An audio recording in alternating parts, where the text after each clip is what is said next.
the flower in the hair was an idea of Nike's. So the flower is the national flower of the Philippines. It's called the Sampaguita. And kind of the whole idea behind it. Less than 60 seconds. According to reports, that was all it took for Alex's Sagitta Nike collection to vanish from the internet and transform a small-scale merchandise launch into a global statement of strength. Brands spend decades attempting to create the kind of emotional draw that Alex Eala already possesses. This ceased being about shirts and shoes when Filipino fans noticed those items disappear and resale prices began to rise almost immediately. The sold-out screen was merely the conclusion of a tale that started with a single flower, and it became evidence that one player's story had reached escape velocity. Eala had left the Miami Open just a few days prior following a crushing 6-0, 6-2 defeat to Carolina Mucha. What followed hit so hard because the audience had just witnessed the pain of that outcome. Her 2025 Wimbledon Center Court debut Samp Nike, and later that year, the in full bloom jersey, cemented their relationship. The entire concept was then put on display during the visit to Nike's global headquarters on February 27th. Sagitta items throughout the facility, posters on the walls, and Eala reenacting her victorious posture as though the business already knew what was about to happen. The world's clicking speed was the only significant challenge when the most recent drop finally arrived. This was not a quarrel, an unpleasant quote, or a classic villain. The conflict between devotion and shortage created the pressure. Nike hoped that people would notice that they didn't issue a generic athlete capsule. It created a collection centered on the orchid, the national flower of the Philippines, a representation of resiliency, home, and identity, and put it on the shoulders of a player whose fan following does not take her narrative lightly. They keep it safe. They assert it. They claim it as their own. This commercial conflict was so illuminating because of this. Items trickle out when a limited run meets a regular market. Shelves don't empty when a limited edition meets a community that identifies with the design. They fall apart. According to Commercial Talk, certain TV channels even framed the frenzy against well-known Nike brands whose recent colorways did not stir quite this much excitement. That's not an attempt to hit those stars. Everyone in this sport is aware that clothing cycles move quickly. However, the comparison is still relevant because it reveals the true location of the energy.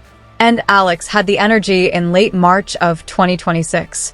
Long before the sellout at Wimbledon in 2025, the first warning flag appeared. Sampaguita received a personalized hair tie from Nike for her center court debut. On one of the most famous tennis stages, one flower, one cultural landmark, and one detail. Eala herself clarified the significance of it.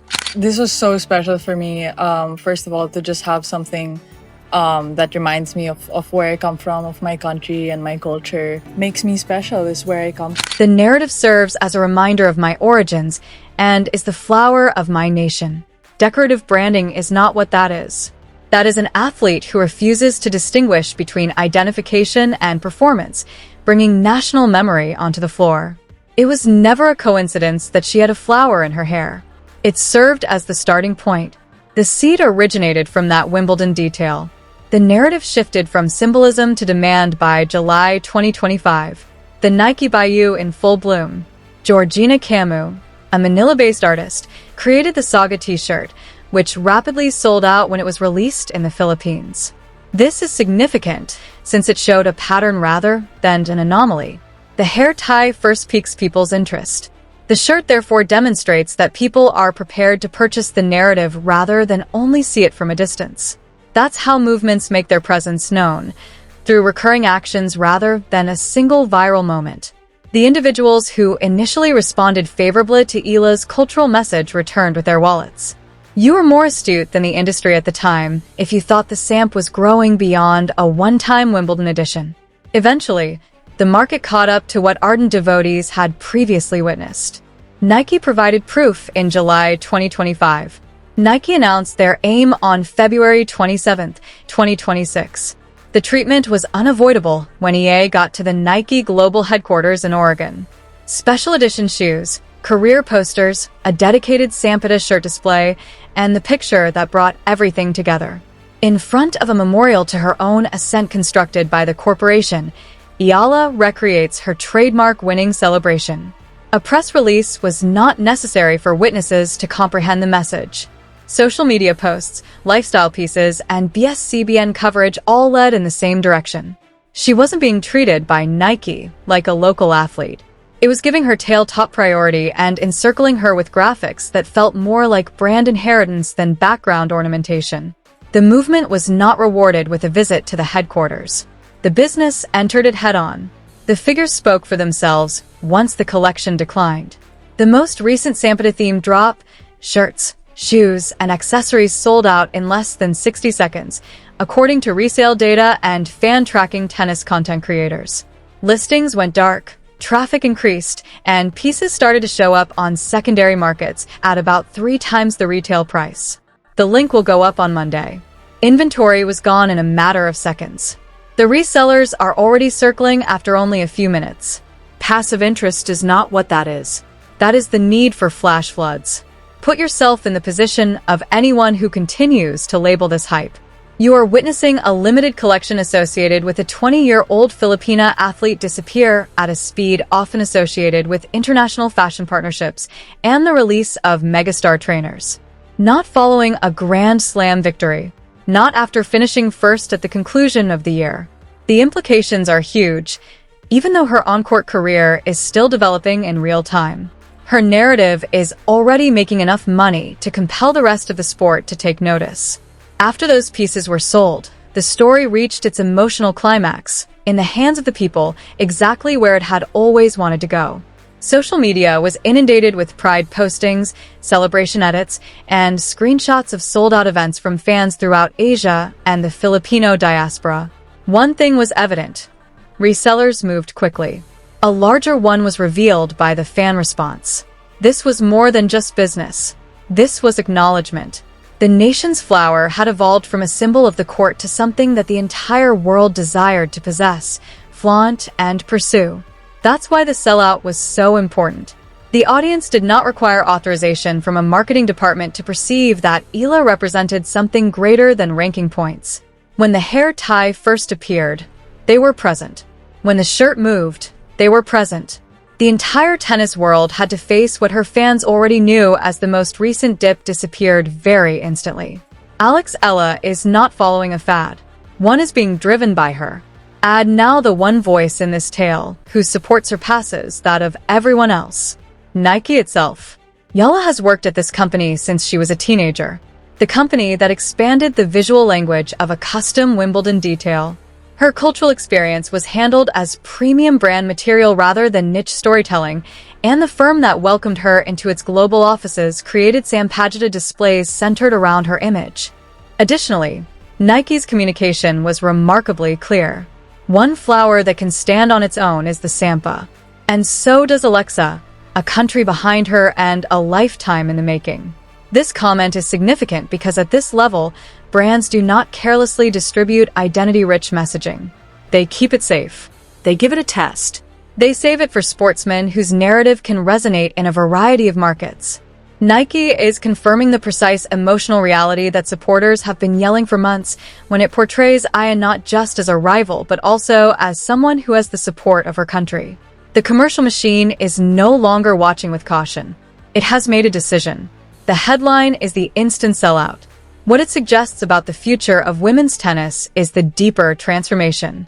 The most well-known brands and the most familiar markets have been the focus of premium brand heat in the sport for many years.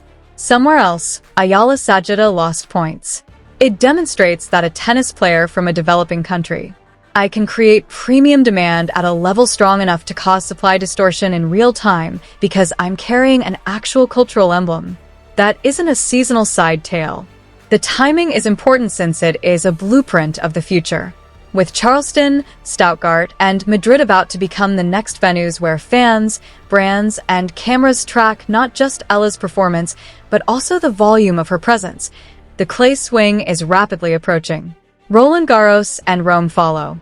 Before the first ball is hit, a player with this level of cultural momentum can make every stroll onto the court into a promotional event. This is the prediction that can be justified. Nike won't be able to limit the Sagitta to a single novelty moment if Eala continues to be relevant on the court. Since the present appetite has already shown that the ceiling is too low, bigger regional rollouts, greater customization, or expanded releases become the natural next step. The tale did not end with what transpired in late March. Everyone in her immediate vicinity felt more pressure to dream bigger as a result. That doesn't change the reality of tennis.